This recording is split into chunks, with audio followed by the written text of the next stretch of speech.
Voter list में नाम है, कभी वोट दिए हैं? वोट दिए हैं, अगले बार भी बीजेपी को दिए हैं।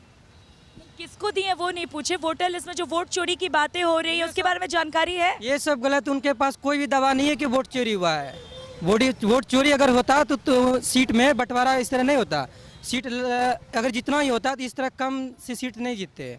पूरी तरह अगर वोट चोरी होता तो पूरे घटोला ही करके जीत जाती है बीजेपी सरकार। ये सब फेक है, ये सब पे अफवाह उड़ाया जा रहा है। बीजेपी सपोर्टर है आप? चलिए ठीक है।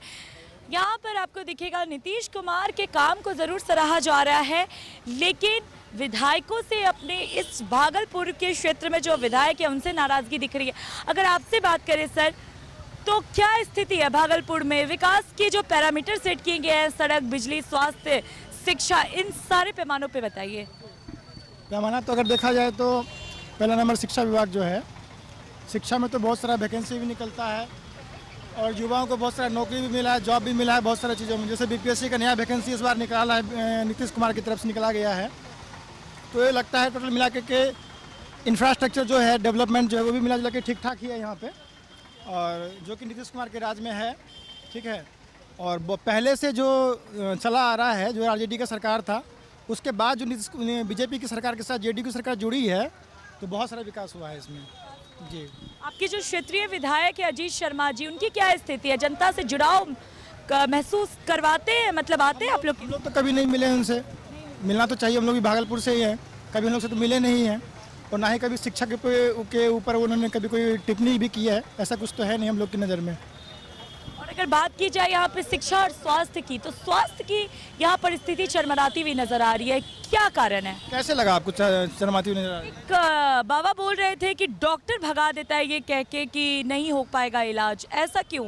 ऐसा नहीं है, ऐसा हम लोग में तो कभी नहीं हुआ। हम लोग जहाँ पे जाते हैं हम लोग देखते हैं कि हाँ, सरकारी में जो है अच्छे से इलाज भी होता है, सब कुछ देखा जाता है, फैसिलिटी भी बहुत ज़्यादा अच्छा चीज़ दे दिया गया है, तो कोई दिक्कत तो है नहीं वहाँ पे। क्या चाहते हैं इस बार, बदलाव या नीतीश सरकार ठीक है? नीतीश कुमार बहुत अच्छी चीज़, मतलब सरकार उनके नाज में बहुत अच्छी चलेगी और आगे भी उनमें विकास होगा, हम लोगों को यही लगता है। युवा का विकास सबसे अधिक जो है नीतीश कुमार के राज में हुआ भी है, और महिलाओं का भी विकास हो रहा है। जैसे कि अभी आप देख लीजिए, किसी भी वैकेंसी में देखिए 25% आरक्षण भी दे दिया गया है महिलाओं को, और जॉब भी महिला की जो संख्या है पुलिस में बढ़ भी चुकी है, जो किसी भी राज्य में ऐसा संभव नहीं हो चुका है। और सबसे बड़ी बात है कि फेक बात नहीं करते हैं, जो भी बात करते हैं मतलब जेन्युइन बात करते हैं नीतीश जी, और आगे भी हमें लगता है कि उन्हीं की सरकार अगर होगी तो विकास ज़्यादा होगा। आपको लग रहा है नीतीश कुमार अभी सरकार चलाने की स्थिति में है, क्योंकि विपक्ष लगातार कह रहा है कि अब अचेत हो गए हैं नीतीश कुमार? विपक्षी हैं तो वो क्या ही बोलेंगे, जिनको कि ठीक ढंग से पढ़ना तक नहीं आता है, वो क्या ही बोलेंगे उनके बारे में, अचेत हो गए हैं। अगर अचेत होते तो इतना विकास आप लोगों के सामने में देखने को मिलता? अगर अचेत होते तो महिला का विकास होता? क्या युवाओं को नौकरी मिलता? नहीं मिलता। अचेत कैसे है बताइए? वोट चोरी पे कुछ कहिएगा, जो लगातार एसआईआर का मुद्दा उठ रहा है? ये सब फेक है, ये सब वैसे ही बोलते रहते हैं। वोट चोरी में कहाँ कुछ भी होता है, ऐसा कुछ नहीं है ये सब। लिस्ट में आपका नाम है? जी हाँ। आपके परिवार में किसी का कटा? नहीं, किसी का नहीं कटा है।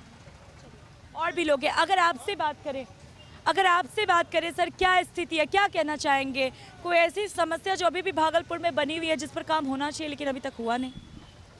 देखिए, जहाँ तक काम की बात की जाए तो बहुत क्षेत्रों में काम अच्छा हुआ भी है।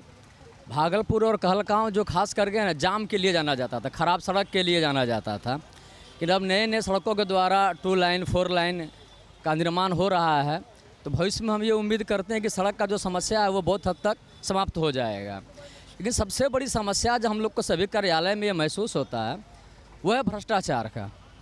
कोई भी कार्यालय ऐसा नहीं, चाहे वो शिक्षा हो, स्वास्थ्य हो, परिवहन हो, कोई भी कार्यालय हो, वहाँ आप जो है बिना पैसे बिना चढ़ावा का आपका काम नहीं होगा। तो भ्रष्टाचार मुझे आज के डेट में लगता है कि सबसे बड़ी समस्या है बिहार के लिए। और बगल में एक, हम स्वास्थ्य की अगर बात करें तो बगल में एक सुपर स्पेशलिटी हॉस्पिटल का निर्माण किया गया, बहुत भव्य बनाया गया है। और संयोग से मैं एक दिन वहाँ पे गया था, वहाँ पर अच्छे तरीके से किसी डॉक्टर को वहाँ बिठाया नहीं गया है।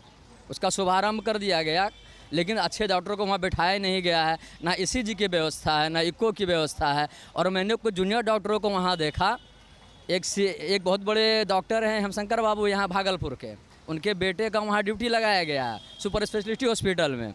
उनके जूनियर डॉक्टर क्या करते हैं कि यहाँ ईसीजी को नहीं होगा, कहाँ होगा भाई, तो चले जाइए वहाँ हेमशंकर बाबू के क्लिनिक में, प्राइवेट क्लिनिक में। जूनियर डॉक्टरों के द्वारा समझिए कि प्राइवेट क्लिनिक में वहाँ उनका भेजा जाता है। तो अब क्यों उसका उद्घाटन किया जब आपके पास व्यवस्था नहीं है? तो इस सब पर सुधार करने की ज़रूरत है। और जाम भी बहुत बड़ी समस्या है।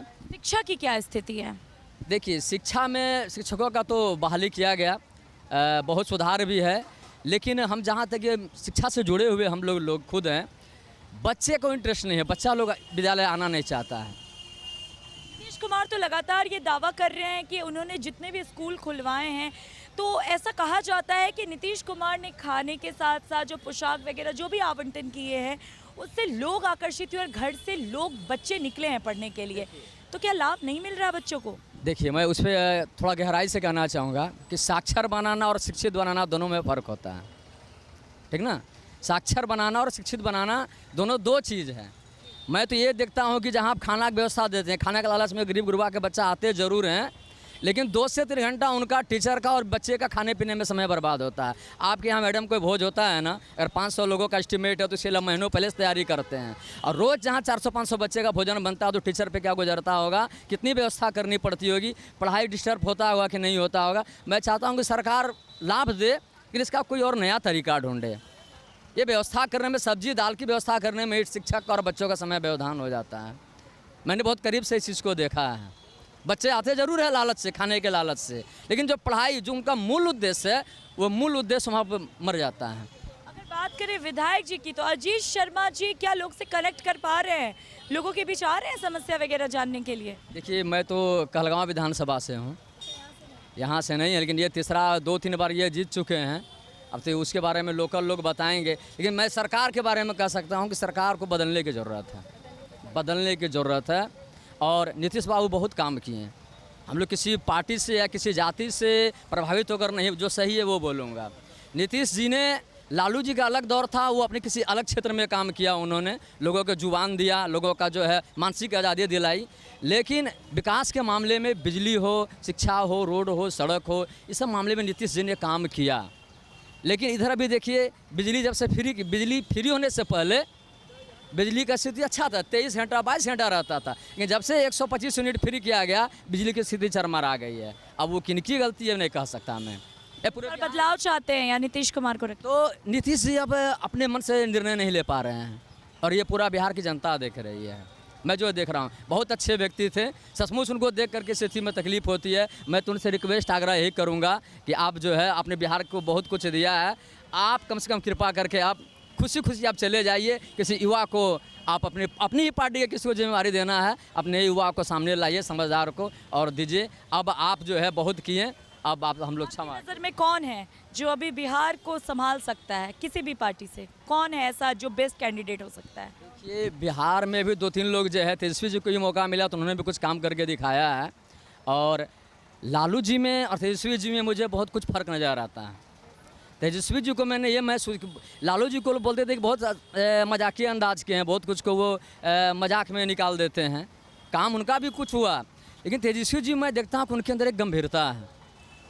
उम्र कम है, लेकिन जो वो बोलते हैं ना, उसको हम लोगों ने देखा कि उसको पूरा करने का वो प्रयास करते हैं। वो झूठा वादा करने का प्रयास नहीं करते। नीतीश जी ने जो किया अच्छा किया, लेकिन अब जो हमको लगता है कि तेजस्वी जी को भी एक मौका कम से कम देना चाहिए। नहीं करेंगे तो फिर उनको भी हटा देंगे यहाँ से। अभी तो उनको 50 साल राजनीति करना है। इतनी गहराई से अगर राजनीति की बात बता रहे हैं तो वोट चोरी पर क्या कहिएगा? देखिए, वोट चोरी तो जो पूरे भारत में हो रहा है, सख्त सुबह तो होती है, सख्त तो होती है, सख्त तो होती है। लोगों का मिजाज देख करके, जितनी प्रशासनिक ढांचा है, व्यवस्थाएं हैं, उस सब में जो है सरकार का जैसे सब जगह जैसे लगता है कि उनके अंदर में उनके हिसाब से सब कुछ मैनेज करके चलाया जा रहा है। आपका नाम है वोटर लिस्ट में, चेक किए हैं? हाँ, हम तो चेक किया था, मेरा है, क्योंकि 2003 में भी मेरा नाम था, तो हमको ज़्यादा कागजात देने की ज़रूरत नहीं पड़ी। परेशानी उनको हुई है जिनका 2003 के बाद जुड़ा है नाम, उनको ज़्यादा परेशानी हुई है। यहाँ पर कुछ लोग महागठबंधन के साथ भी जाते हुए नजर आ रहे हैं और चाह रहे हैं कि तेजस्वी यादव को भी एक मौका दिया जाए, और साथ ही उनके पिता के कार्यकाल यानी लालू प्रसाद यादव के कार्यकाल से भी उनको नापा तोला जा रहा है। अगर आपसे बात करें सर, तो क्या स्थिति है? सकते हैं हम गवर्नमेंट जॉब में